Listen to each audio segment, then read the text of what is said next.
Се надевам дека многу скоро Македонија ќе биде дел од НАТО и ЕУ семејствата, но горда и достоинствена, а не понижена, обезличена и омаловажена.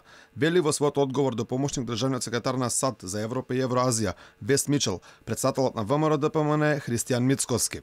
Процесот на преговори беше воден без создаден амбиент, авантуристички, манипулативно, сокриен од јавноста, без вистинска стратегија и со лажни пораки.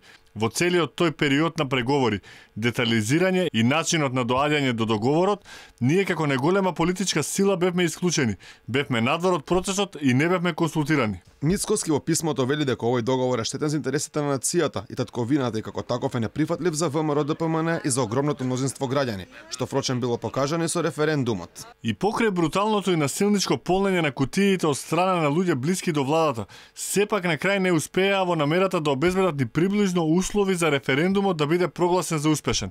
Имаме места каде што брутално и насилно се полнеа кутии и излезноста е поголема од 90%, иако долгогодишниот просек не надминува 45%. Мицкоски се осврни на ставот на претениците од опозицијската партија.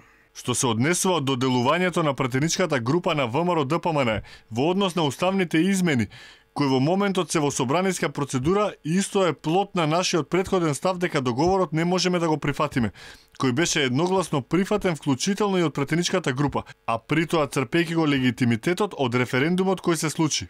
Инаку Вест Мичел во писмото до ВМРО ДПМН вели дека е разочаран од позициите на члениците на партијата, како во однос на референдумот, така и во врска со чекорите во собранието за промената на уставот. Уште од осамостојувањето на Македонија, граѓаните од сите заедници и партии, вклучувајќи ја и вашата, силно го поттржуваат пристапувањето на земјата кон НАТО и кон Европската Унија.